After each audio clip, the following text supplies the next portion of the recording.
everyone. It's Robert Holmes here, the author of One Fish Changes Everything, and I am joined this evening, here in Ohio, by Mr. Jay Curatti. Not spelled like the martial art, Nope. spelled a little differently, but said the exact same way. Has an Italian bend to it. That's right, Italian bend.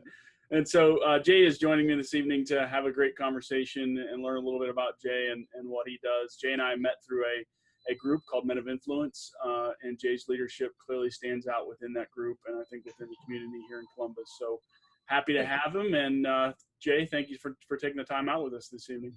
Absolutely a pleasure. It's an honor. Thank you for asking. Sure. So first thing we're going to do is get to know you a little bit. And so let's just start by understanding, what you do, but also a little bit about your family and maybe where you grew up, not necessarily in that order, however you want to get us there. But those are the kind of things, right? Help us understand about Jay, what your family life is like, and then what do you do for a living?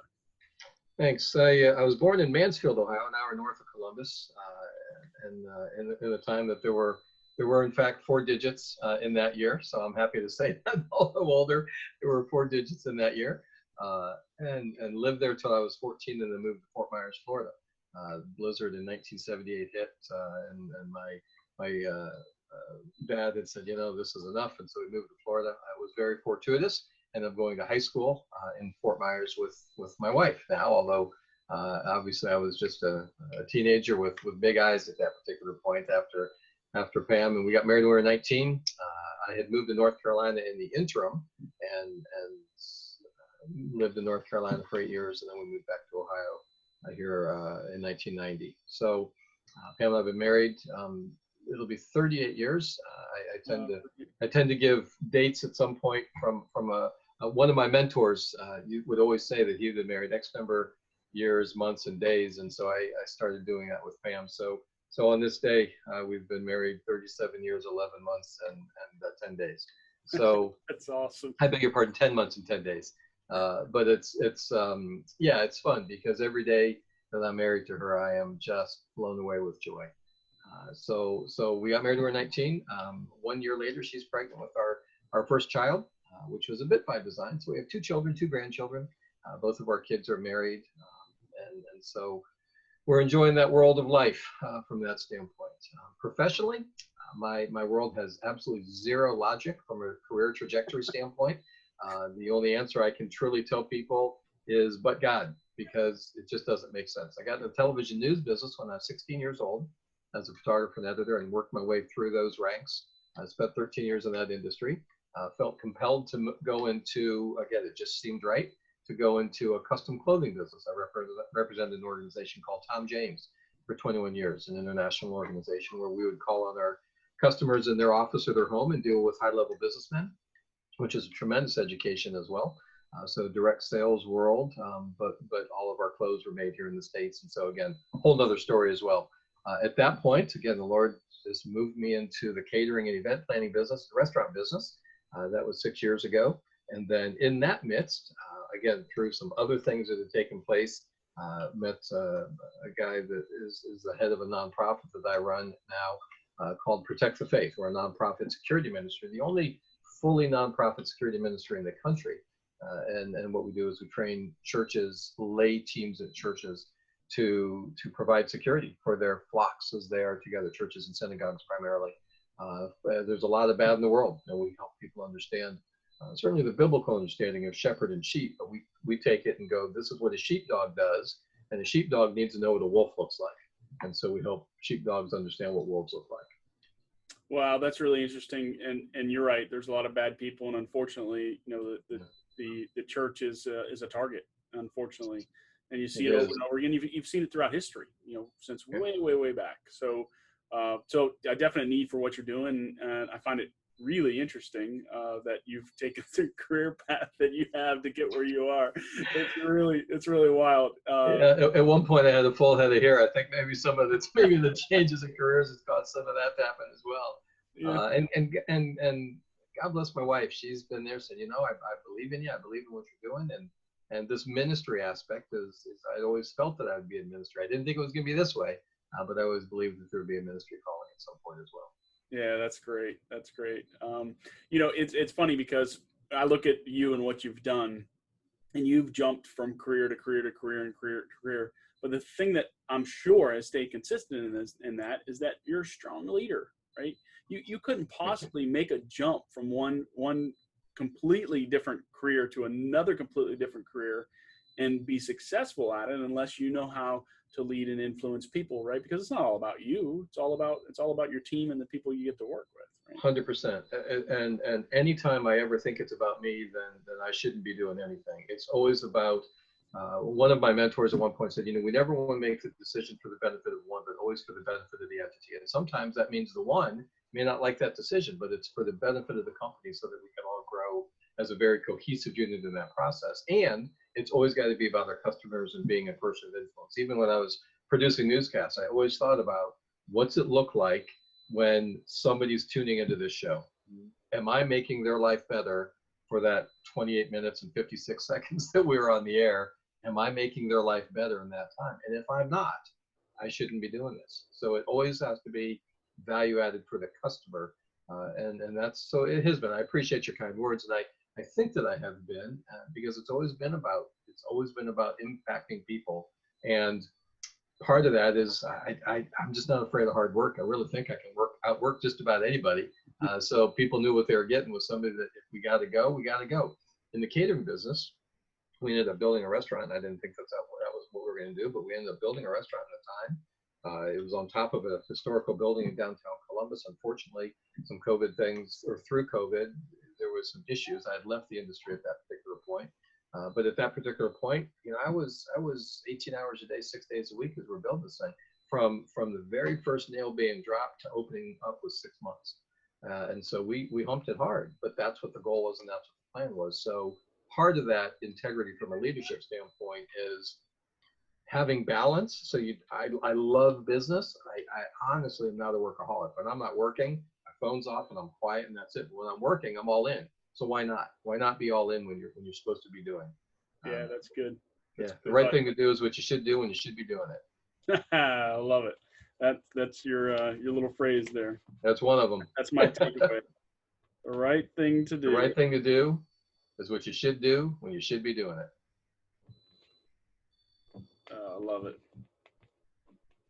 And again, conversely, if I should be relaxing, I'm relaxing. Yeah, which is right. And I have a hard time with that. I'll be honest with you. I have a hard time shutting off. My wife will tell you. I go and I go and I go, and like you, like a lot of leaders, right? We have a tendency to believe that we can outwork anybody, and that's exact phrase has been said by many people on this blog so far. So I don't think that's an uncommon trait for strong leaders, but it is. Some of them have figured out, right? There's on time and there's off time. I can tell you that I do that well, but I'm striving to do it better for sure. Me too. I don't have it down. Anything, I'll let you know. Anything we talk about, once I have it fully down, I'll let you know. Okay. I'm a work in progress myself. All right.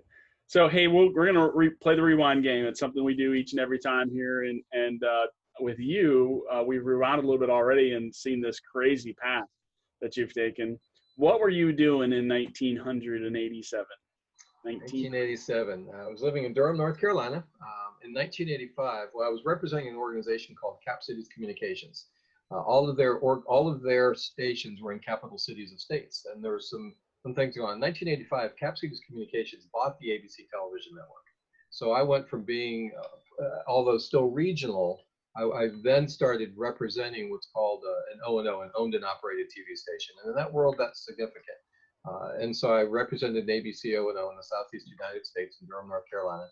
In 1987, I turned 24 in June of that year, and had a first really significant promotion from a photographer and editor into what was called the operations manager's position. And at that particular time in the television world, the department head would be identified as the news director. And then there would be two people, one that would kind of see the editorial side, one would see the picture side as an executive producer, and then the operations manager. So right-hand man on the technical side. With that, I had approximately 20 people that I was responsible for, and a budget that was a little bit, at 24 years old, with a budget of about $2 million as well. Wow. And often asked why I received that. And I said, maybe nobody else applied and it was just default. And he said, well, that was part of it. And again, had great relationship with the man to whom I reported. But he said, no, you just work hard. And if you don't know something, you're not afraid to go, I don't know that, teach me. Yeah. And I said, well, thank you for that. And so I worked really, really hard, and we grew and had great successes at that particular point. And a fun little success story from that of just being able to think rather pragmatically at times. And this was the time when you started seeing television stations adding all sorts of newscasts. It wasn't just 6 and 11, but there was the 5 and the 5:30, and then the 7 o'clock show, and then morning shows started and all this. So that was kind of that time in television history. And we were adding a 5:30 newscast at one point. And there's this thing called an air check back in the day of videotape, long before digital. And you'd record the show for 30 days. So in case there's any question, you could go back and critique it. Or if there was a question, you could see actually what was said versus what the script was. If somebody ad-libbed, whatever it may be, you could see that. So the news director came to me the day before we were supposed to launch the 5:30 show. And he said, we've got all these tapes for these air checks. What are we going to do? What's going to happen? I hadn't thought about that. And I was relatively new in that position. And I looked at him and I feigned this, oh my gosh, what are we going to do? What's that look like? And because they weren't inexpensive, they were 30-minute tapes.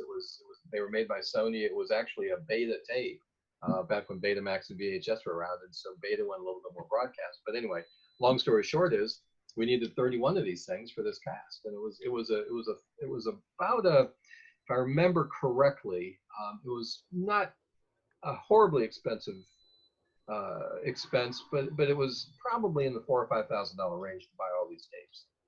And so I said, I don't know, but I've got a place to store them. So I went back and we opened up this cabinet, and there they were, all lined up, ready to go. He goes, how'd that happen? Where did we find the money for it? I said, Dave, you signed off on it. Did we go over budget last month? He said, nope. I said, then you don't need to know. We did okay. and so part of that process from leadership was a great affirmation from him to me, saying, he didn't say it, but he put his arm around me as we walked out of this room, and he goes, thanks for having my back. And at that point, I formed the thought, one of my responsibilities as a leader is to always make my leaders look good. Yes. Oh my goodness. Yes. Yeah, that's a great one. And that's not one I've heard from anybody yet, but that's true and in a big way. And I learned that early on. And it's key. It's key to your success. And the reality is it keeps you with that kind of mindset. It keeps you humble, right? And focused on others, not only you. So, yeah. That's great. That's great. All right. So from there to where you're at now, would you say there was a plan? There was a plan. There's always been this vision that I've always felt called into some level of ministry, but I didn't think it would actually be something where I would see that I am actually in a ministry role. And that ministry has always been to make the lives of those around me better. Part of that aspect of what you should do when you should be doing it that we talked about earlier came from a book that I read in October of 1993 called The On Purpose Person by Kevin McCarthy. The On Purpose Person. Okay. And in that, he says that your purpose should be a golden thread that weaves through every aspect of your life. So again, what I should be doing when I should be doing it, right? And so at that process as well was developing my own personal mission statement. So in October of 1993, my statement is, to the glory of God, I exist to serve and impact lives by challenging people's thinking. And so that's my thought about what all that looks like. So if I am constantly focused, being externally focused, trying to impact somebody else's life, trying to make their life a little bit better, to Zig Ziglar's point, I can get everything in life I want as long as I help enough other people get what they want.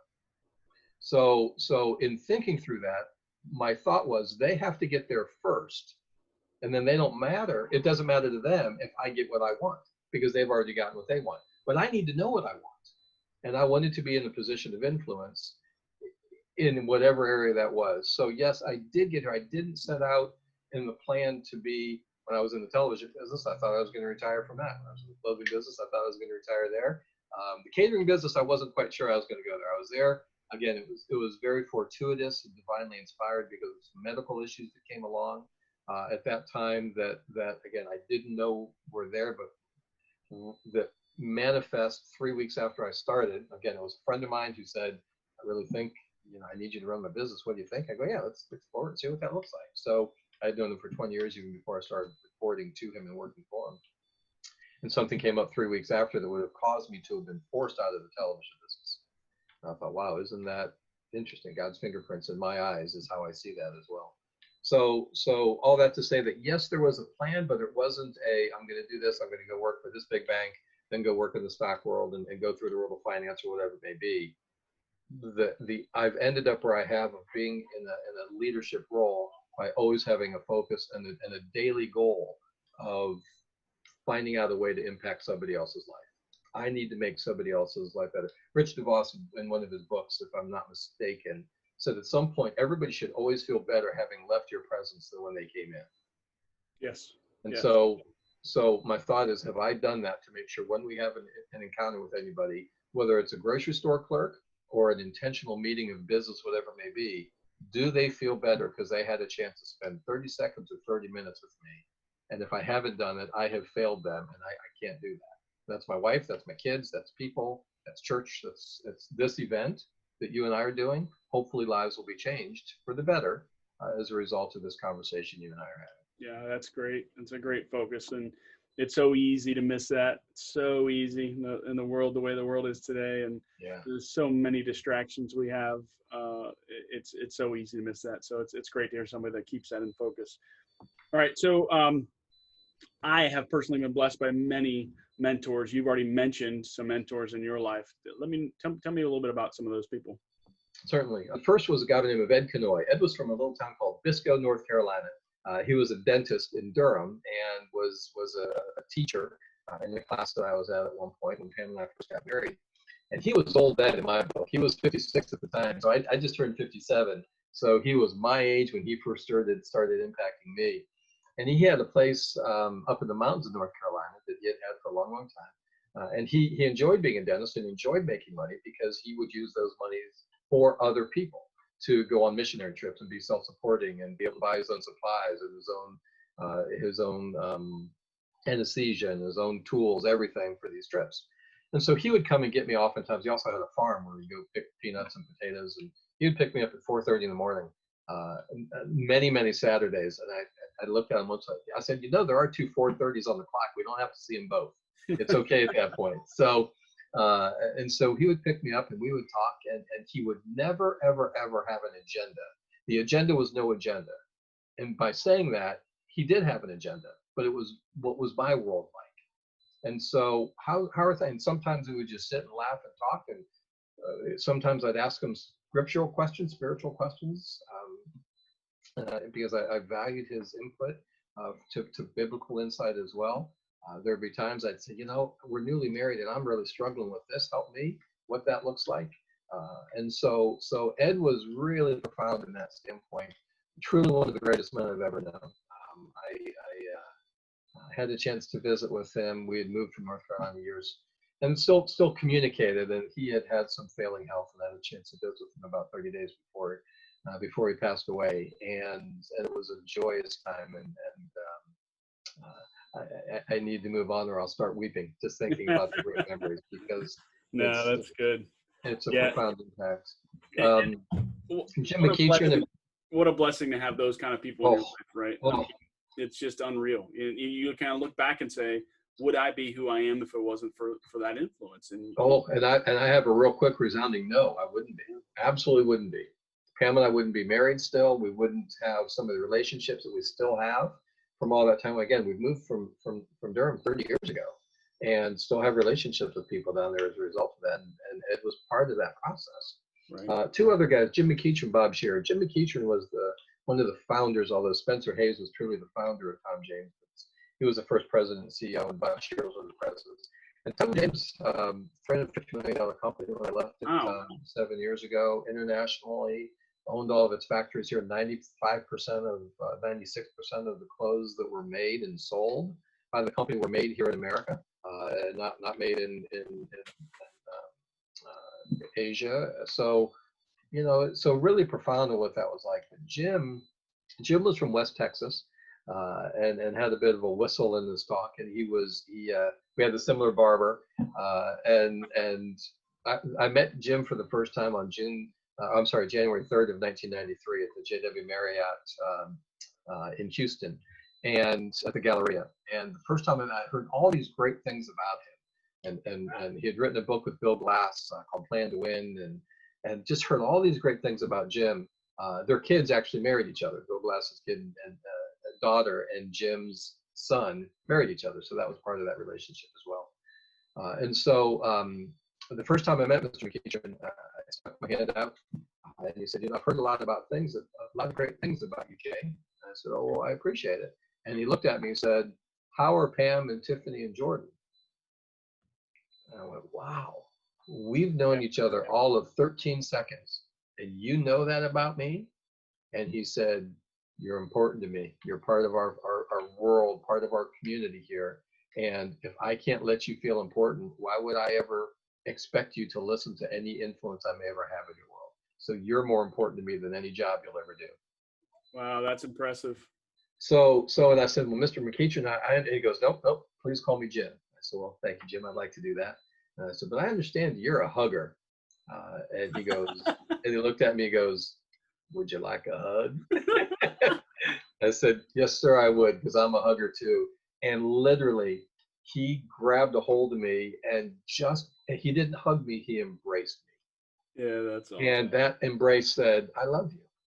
Yeah. And there wasn't a time that Jim and I wouldn't end a conversation with each other that we didn't say, I love you. Again, this is the CEO of a company I represented. And there wasn't a time that Jim spoke to the company that he didn't weep over something, because he was that emotional about it when he was that vulnerable. And so, again, I had the privilege of hugging Jim and telling him I loved him 5 days before he died as well. Wow. He had cancer and ended up dying of a heart attack, but it was that type of relation. And Bob Scheer, who was the president of Tom James, military man, had a very loving but very structured, which helped me as well. So I could ask those guys anytime, at any point. So one of the most profound lessons that they both shared me was to never be discouraged by my results, but always be encouraged or discouraged by my effort. Because I can't control results, but I can control my effort. So in this process, he said, always be encouraged or discouraged by your effort, never your results. And that was a great lesson. That's good. And that goes polar opposite of the corporate world, I'll tell you that, right? Oh, it is. Polar opposite. You're as good as you were yesterday, and that's it. That's right. And so, and at one point I remember being in a meeting, and one of the guys said, it was a tight-knit group that we were with, of leaders in the organization, and somebody said Jim had asked something because something had gone poorly, and the guy got a little defensive, and Jim said, I did the best I could, and Jim, with his, again, just tremendous wisdom, said, well, if you did the best you could, how can you ever do better? And just let that pause hang there for a minute, and then smiled and said, I will accept the fact that you did the best you could with the knowledge you had at the time. So now let's change your input so we can change your output. Oh, wow. But if you did the best you could, I did the best I could. And if you did the best you could, how can you ever do better? You did the best you could with the knowledge and experience you had. Now that we've had things that we don't want to have happen, now you have more knowledge and experience. So if we change our effort, now maybe we can change our results as well. That's brilliant. It's brilliant. Good stuff. Yeah, you've obviously had some great mentors in your life, and that's. Oh, it's been such. I'm telling you, Robert, I am so fortunate. I don't know where I'd be. I do. I do know it wouldn't be having this conversation. Right. But I am. I've been so fortunate, and a lot of it is because I asked for them as well. There are times that I sought audiences with these two men in this big company because I cherished who they were and what they said. They had good input, and I thought I got to pick up the crumbs of their wisdom. Yeah, that's great. That's good stuff. All right, so 2020 has been quite the unique year for all of us. Tell me about lessons you've learned in 2020. It is fortified. Well, one of the things is it's good to have a savings account, because when everything was going on with the ministry, we had great momentum from September 30th when I started full time with the ministry. I spent some time consultating, which, again, a sidebar to the honor of the company I used to represent in the catering and event planning business. He had known for 7 or 8 months that I was considering this move, and he said, "Great, let's figure it out. Let's figure out what that looks like." You're general manager of my organization and all this stuff. But if God's in it, I'm in it, was what I was told. So he said, let's figure out what this looks like. So there was a 6-month exit process to get going, and going from there. So one of the things that's really deepened in this time is, excuse me, is this idea from James Allen in 1901 wrote a book called As a Man Thinketh. And the premise of the book is everything in life is neutral, and how I respond to it makes it positive or negative. Mm. And so having that conversation, people go, well, what about cancer? It's neutral. There are some health issues in my world that I see as a good fortune, because if the law of averages say 2 people are going to get this disease and it's either you or me, I'd rather have it, because I now see my doctor's offices as mission fields, and I have an opportunity to go make their world a little bit better and just smile, instead of somebody coming in being all, again, a great Zig Ziglar quote, looking like had all the red licked off their lollipop, and they were just sad, but going and making a difference. So one of the things that's really fortified my process through 2020 is simply that everything is neutral, and how I respond to it makes it positive or negative. Yeah, that's brilliant. That's really what a great way to look at it. What a great way to look at it.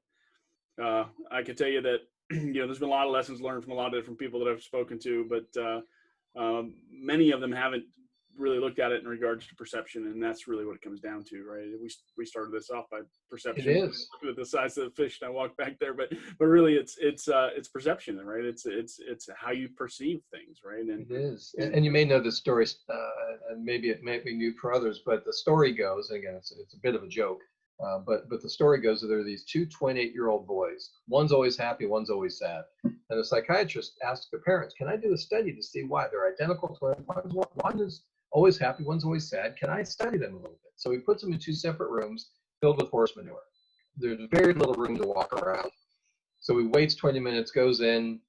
The first little boy, who was always sad, is crying. There's flies, the smell, everything about it goes, "Oh, this is just brutal." So the psychiatrist writes his notes down. Behavioral psychiatrist writes his notes down. Then he goes to the other room, goes, "Okay, what's this like?" And this little 8-year-old boy is digging. I mean, he's digging. It's into his fingernails. It's really a disgusting scenario what he's doing. And the psychiatrist looks at him and goes, "What's going on?" And the little boy looks up because with all this mess around, there's got to be a pony somewhere. and so part of that process, I really feel it's my responsibility to find a pony. Yeah, that's good. That's good. All right, so tell me about the biggest challenge you've faced in the last 5 years, Jay. Yeah, it's been really intriguing that as I think about a few of what they may be, why primarily health issues, because the old statement goes that you don't know what you have until it's gone. The old song, "You don't know what you got till gone." I think it's a Joni Mitchell song, Big Yellow Taxi. And so health issues. Been diabetic most of my life, although very well controlled, but there are ancillary issues. Most medical issues, it's not the splash, it's the ripple. And so some of these ripples, in 2014, after I started with the catering company, and I've always had my eyes checked, but I was quickly losing my vision. And in that process of losing my vision, I required injections in my eyes every 8 weeks to keep seeing. Many people are cringing at this point, and when I first thought about it, I did as well. But that aspect we talked about, everything is neutral. People go, "I can't imagine I would do that," and I'd say, "I can't imagine going blind." And I go, "Well, hadn't thought much about that." So that paradigm shift that takes place at that particular moment. So as of this evening, I've had 71 shots in 76 months, and it's retarded the process. And so again, I rejoice in that. It's neutral. I rejoice in the technology. 15 years ago, I'd already be blind with the disease that causes diabetics to go blind. I would already go blind. And then there are ancillary issues as well. I've had 9 knee operations last January and February. I had my 8th and 9th knee operations, which were complete total knee replacements. But again, I'd had my first one when I was 18, first 2 when I was actually 17, I beg your pardon, a senior in high school. And that's just the way it is. No, I was not a professional athlete. Maybe between my ears, I thought I was, but I was never on the professional world or field of competitive athletics. It's just the way it is. Connective tissue is being kind of torn apart in my world. So I get injections in my hands pretty frequently. I've had 3 hand operations so far. There's a couple, 3 more that need to be done. 22 operations my adult life. And so this confluence of so many of these things, that's probably the biggest obstacle, is making sure that I can keep my mind focused on those things that I need to do. Because it's pretty easy, if I want to, is to go ahead and just sit in the corner and suck my thumb. And I honestly don't think many people would go, buddy, you've had a lot. I get that. I fully understand what that looks like. But that's not my client's fault. That's not your fault. That's not my wife's fault. I need to carry my load, and I need to be all that I can be for them as well. So yeah, what really wasn't sure what that looked like from the health issue. Another one that might have been significant was joining the ministry, because in a salaried position and going into, and it's kind of like a straight commission, if you would, which never really concerned me. You don't like it, but it just is what it is, and you work hard and you always get money. Yep. So joining the ministry was part of that as well, because it was kind of flying without a safety net. And I didn't know any of these industries that I went into, by the way. I had zero experience. So throughout that whole process, those have been some of the challenges that we faced as well. There were some issues with our daughter and a very difficult pregnancy. Everything's fine, but she's a diabetic as well, and got a call from a police officer one Saturday afternoon. Her husband was home putting their older child to bed, and Tiffany had run to get something to eat and do a little bit of shopping, and got a call from a police officer saying, her parents can't get a hold of her husband. We found her passed out in the car and all sorts of things. So everybody, again, by God's grace, everything turned out fine, and we figure out a way to still be thankful, even though we might not like the results otherwise. Right. So a lot of those things are health issues because we can't really control them. Business comes, business goes. There's nothing I can do about the pandemic and what happened to the ministry, which again, things are starting to percolate a little bit more. I can't control that. I can only control my effort and my attitude. Only 2 things in life I can control. So the challenge in the last 5 years has been really much like this year, to double down on that and control the controllables, my effort, my attitude. I love it. And just let the results be as they may. I love it. All right. So I'm going to let you know that this is a really special show, and it's special because you were on it, Mr. Jay Curatti. You are here to inspire others. If we happen to get a few young people to watch this, what do you want to say to them? Yeah. Live your life outside of 140 characters. Don't believe just because there's this adage, don't believe everything you hear, but seeing is believing. Just because you read a tweet or something on Instagram doesn't mean it's accurate. Be wise enough to do some research and go, does this really make sense? Where's the confluence of logic and emotion? Yeah. Because we are a very heightened emotional society right now, and for good reason in many different areas. Where's some of the logic that goes with that as well? Does this make sense? So my admonition to my grown children, our oldest grandchild started first grade yesterday, and so even spending time with him and saying, well, help me understand why that makes sense. That my encouragement, maybe pushing a little bit with some of the younger folks is think. You're very intelligent. Think. Just because you hear something, do a little bit of examination, do a little bit of research. Just because it's on the internet doesn't mean it's true. Do a little fact checking and see what that is to make sure it's right. And again, not so much of a question authority kind of idea, but why does this make sense? And if you disagree with it, a whole bunch of people fought a whole bunch of wars so we can figure out some of these things and believe what we believe and fight for those causes we believe in. Ultimately, are you making somebody else's life better by this argument? Yeah, that's good. That's good. Really good. Really good. That's words couldn't be said stronger today because of what we're facing in the world. I mean, and we like to kind of pull it back here to the U.S. It's well beyond the U.S. Right? Oh, This is a nope. world issue. And, no boundaries. Yeah, there's no boundaries, and that those are very wise words. So I appreciate that. Thank All you. right, we're gonna close this thing with 3 questions. We always close with the same 3 questions, and here they are. Number 1, what makes a great leader? Passion, vision, passion for people, passion for people. The people that you have the privilege of leading. I don't have the right to be a leader. I have to be up out of my rights. That's one of the things Bob Shearer would always tell me. Jay, as a leader, you got to get up out of your rights. You don't have the right to say, well, that doesn't pertain to me. You don't have the right to say, well, that's your problem, not mine. People would always rather see a sermon than hear one. And so go live that. So passion and vision would be the most important, and that passion for people to make their lives better in that process.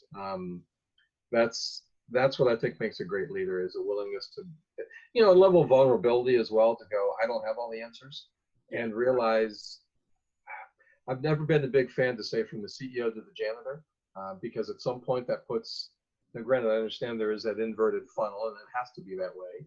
Yet that janitor, unfortunately, tends to get a bad rap.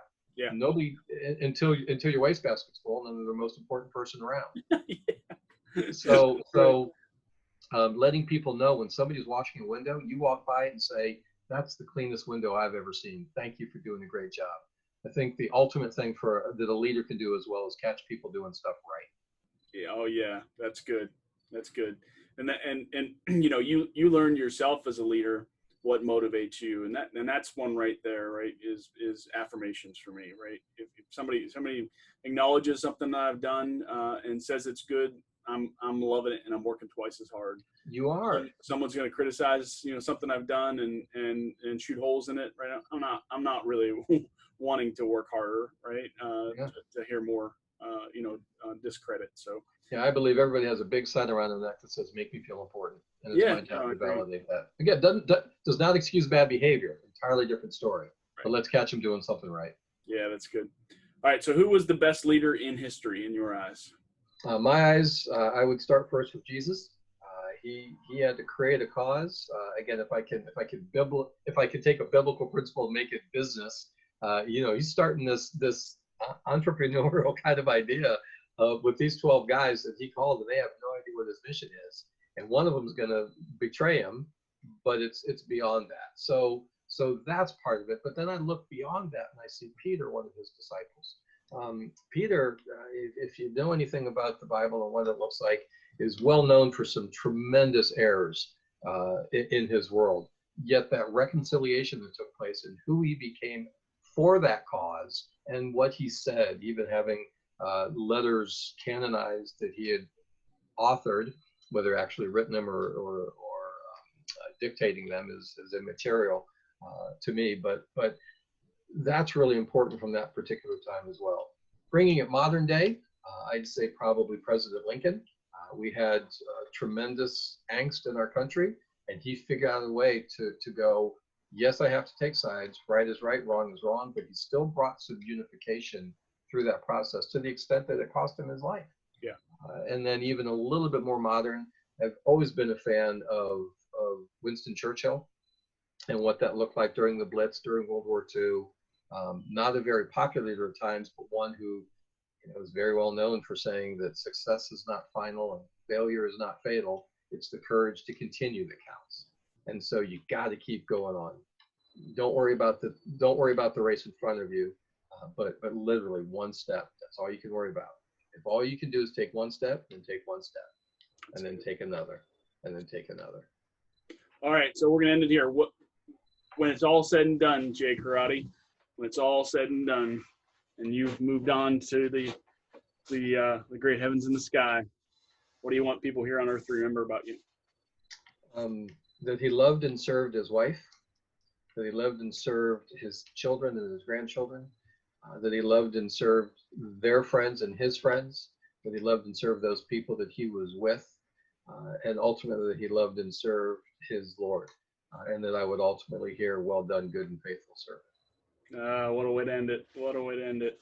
Well, I thank you, sir, for all your wisdom tonight. That was great. You got one that's stuck in my head, and that's get up out of your rights. That get up out of your rights. That's a good one, and that one will stick with me for a while. So appreciate the wisdom, appreciate all the sharing of the wisdom that's been shared with you over the years, right? It's very clear that one thing that I've learned about great leaders is that it's very easy to see that great leaders, whether they recognize it or not, have a constant listening posture, right? A constant learning posture, right? And they're constantly wanting to learn more and to be stronger and to be better. And that makes great leadership, because if you're doing that, that means you're trying to teach others at the same time, right? If you continually seek learning, it means you're also in a mode of teaching, and that's what helps us get better. So again, thanks for the time, Jay. Really appreciate it, and hopefully this will inspire some folks. I really enjoyed talking to you.